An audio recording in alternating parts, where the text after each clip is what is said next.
Hi Pisces! Welcome po sa ating channel at ito ay inyong Monthly Kabay Tarot Reading for January 2025. Please be reminded kung naka-resonate kayo, comment down. Kung hindi kayo naka-resonate, ibigay niyo po sa iba kasi channel reading po ito. This is for you Pisces ngayong January 2025.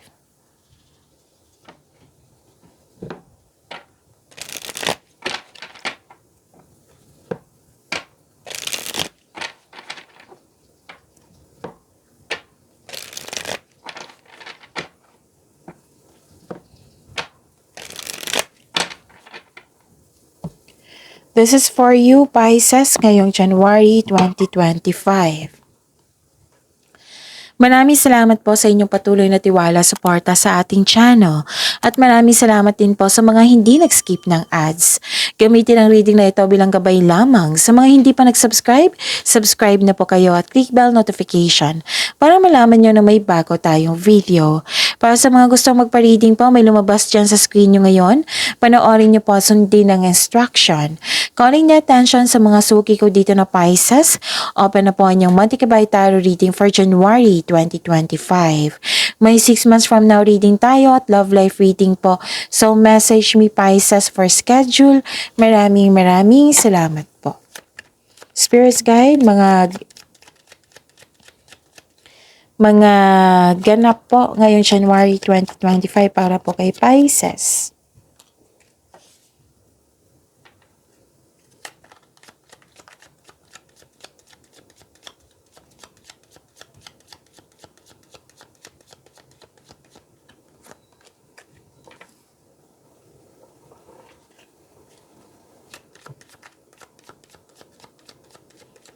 Para po kay Pisces.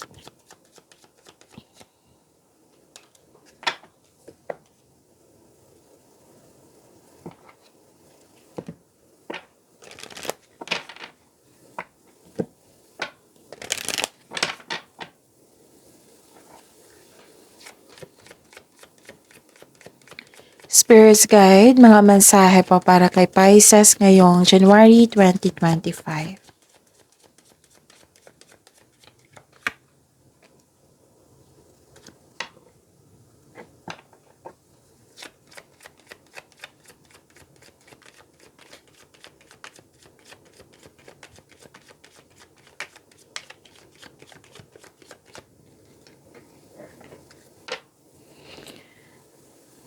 Okay, Pisces. Ngayong January 2025.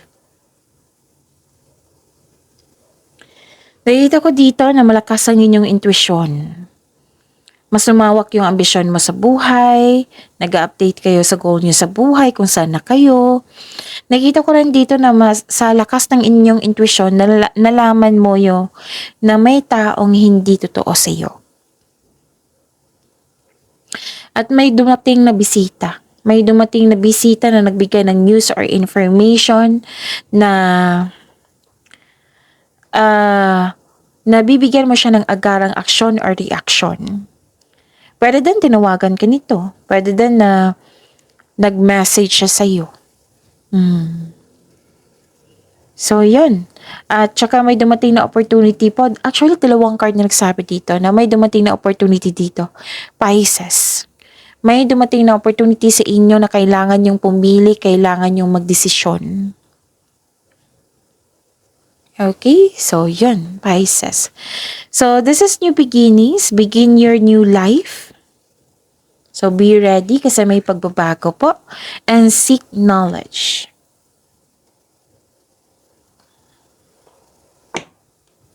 Spirits Guide, ano po yung energy ni Pisces ngayong January 2025.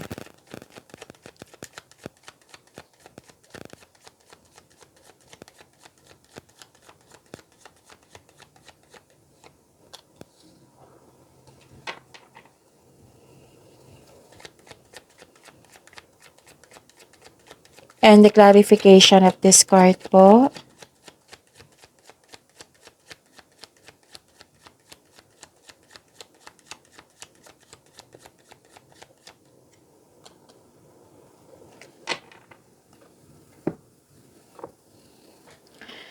Okay, Pisces.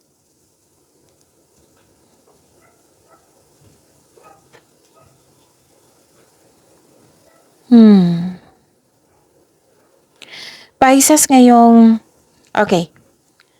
Sa mga may oras dyan, kung gusto nyo po, kung napanood nyo po, kung hindi nyo pa napanood, kung napanood nyo na po na nakalimutan nyo, panoorin nyo po yung 2025 tarot reading nyo.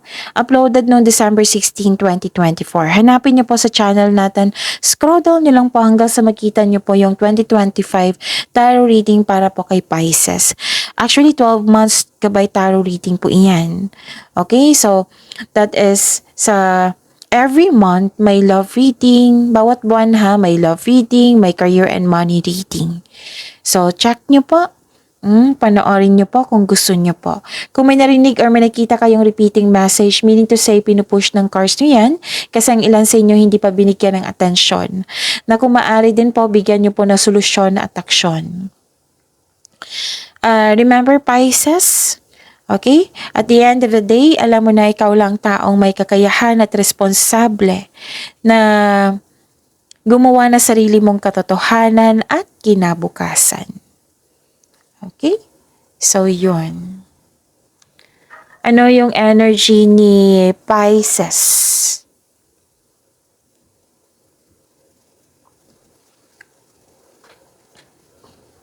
Awakening, realization, acceptance, self-assessment, nalaman mo yung purpose. Actually, this is, ending with new beginning. Transformation po. Yung nagkaroon kayo ng power. Hindi kayo napanghinaan ng loob. So, this is the clarification from your oracle card to tarot cards. May parating na paghahatol or may pagbubunyag at may magsasorry sa'yo. This is also means accept and release your past so you are able to enjoy the next phase of your life. So this is surrender, acceptance, release, and forgive. Answering the call to action creates new opportunity. Hindi ibig sabihin nagkamali kayo noon, magkakamali kayo ngayon. No. Hindi ibig sabihin na ganyan. Mag-focus kayo sa pag-release sa nakaraan at mag-move forward kayo into a new and more successful period. So, acknowledge for your success is coming po. Yan, i-claim nyo itong knowledge na, i-claim nyo po yung success na parating sa inyo. Pisces. At nakikita ko dito na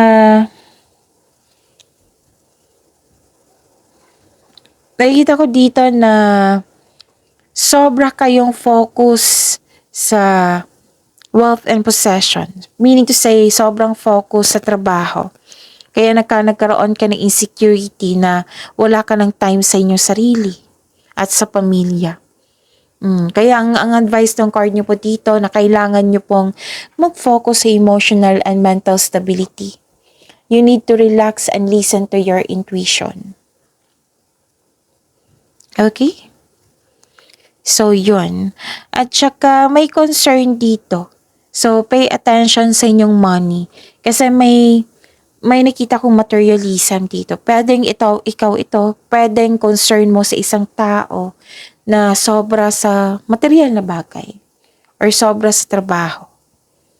Okay, so you have to focus in your emotional and mental stability. Kailangan nyo po mag-relax, Pisces, and listen to your intuition. Kung hindi nyo alam kung paano mag-connect sa inyong intuition, i-search nyo po sa Google on how to connect to your intuition kasi maraming paraan yan. Okay, so yun.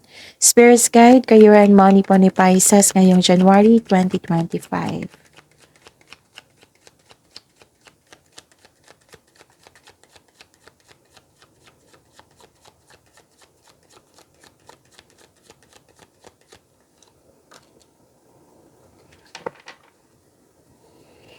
And the clarification of this card po.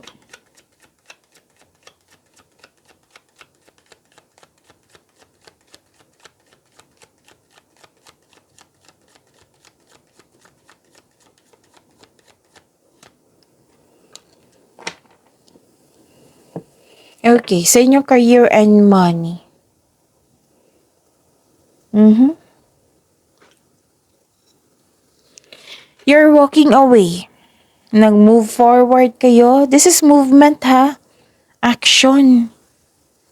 Transition. So this is the three cards na nagsabi na may transition, may transformation. Pwedeng may biyahe kayo to move forward. Ganon. May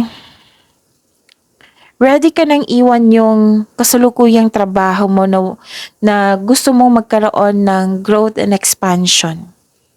Gumagawa ka ng paraan, gumagawa ka ng aksyon para umalis na. Kasi gusto mong masunod yung goal mo sa buhay at ambisyon mo sa buhay. May gagawin ka para sa pag-level up mo. Whether may pag-atras, pagtakas sa isang sitwasyon, bagay man, lugar or tao, i-release mo kasi hindi ka na masaya or gusto mo ngang magkaroon ng pag-asenso. Gumagawa ka ng paraan. This is action. Yun nga yung sinabi ko dito sa oracle card nyo kanina na may dumating na news or information or an opportunity na bibigyan mo siya ng agarang aksyon. So, lumabas din siya dito sa inyong tarot card.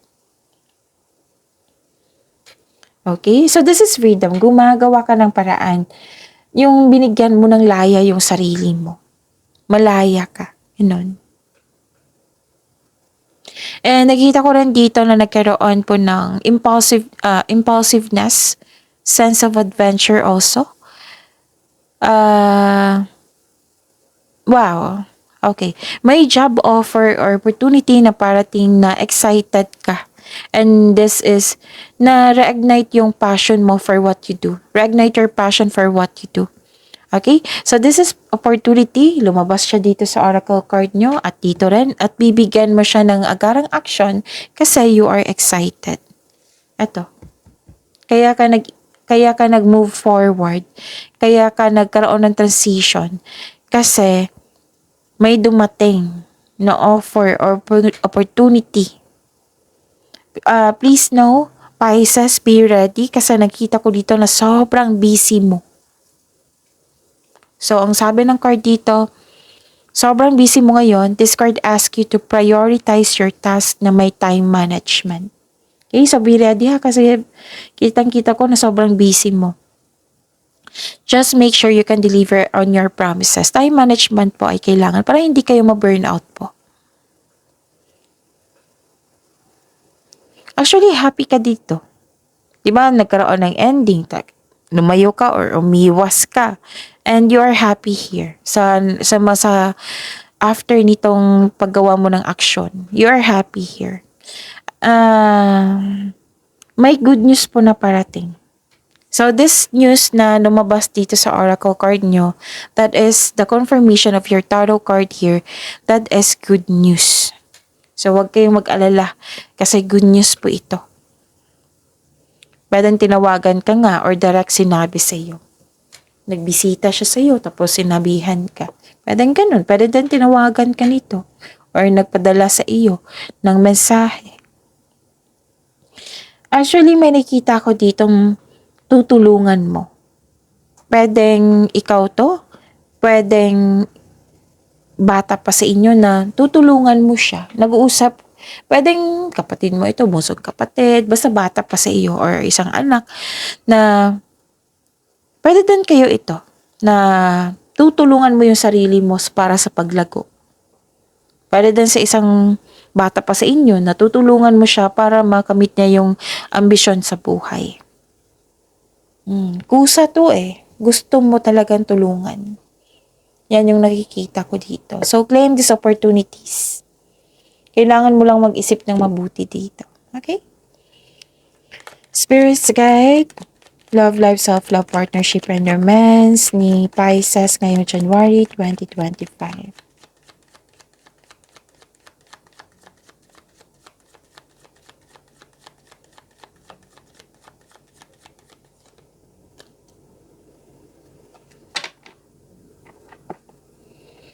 And the clarification of this card po,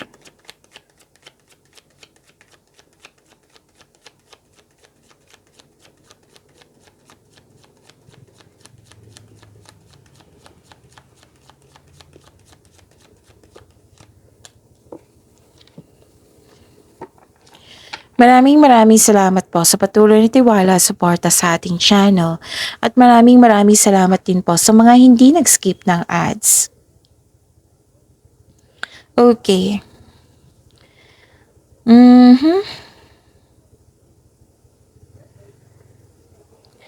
Nakita ko dito na nagkaroon po ng daydreaming possibilities. Nagmuni-muni ka dito eh. Nag-iisip ng mga plano o pangarap sa buhay. Nag-iisip ng mga desires sa buhay. Yan yung nakikita ko. Still pa rin, tatlong card na nagsabi dito na from your career and money to here, na nagsabi dito na gumagawa talaga kayo ng action para sa pag-level up mo. Sa inyong career and money and sa love life nyo, sa inyong sarili.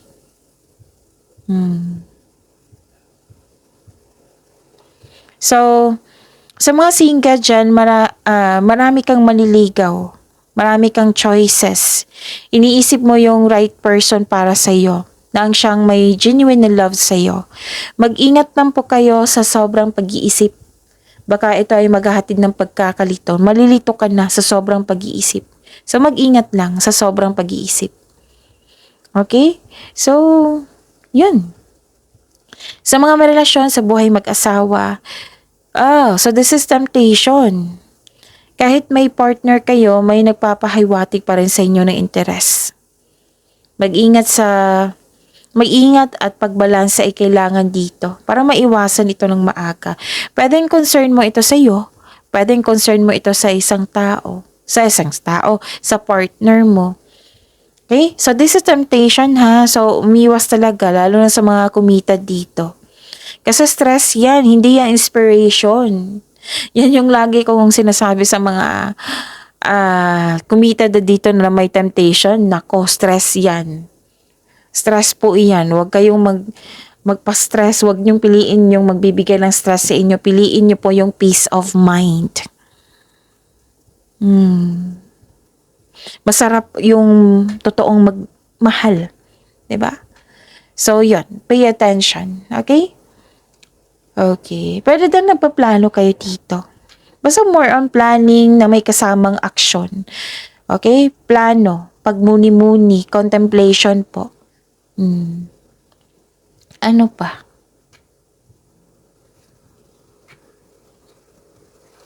Nakita ko rin dito na nagkaroon ng may celebration ako nakikita dito kasi may success eh. May na-achieve kayo. Success nakikita ko dito. May naabot kayo. Pwede din monthsary nyo to or anniversary nyo to or birthday ba or special event. Pero nagkaroon ng delay. Pero sabi po ng card dito, itong success na ito is deserved nyo. Okay?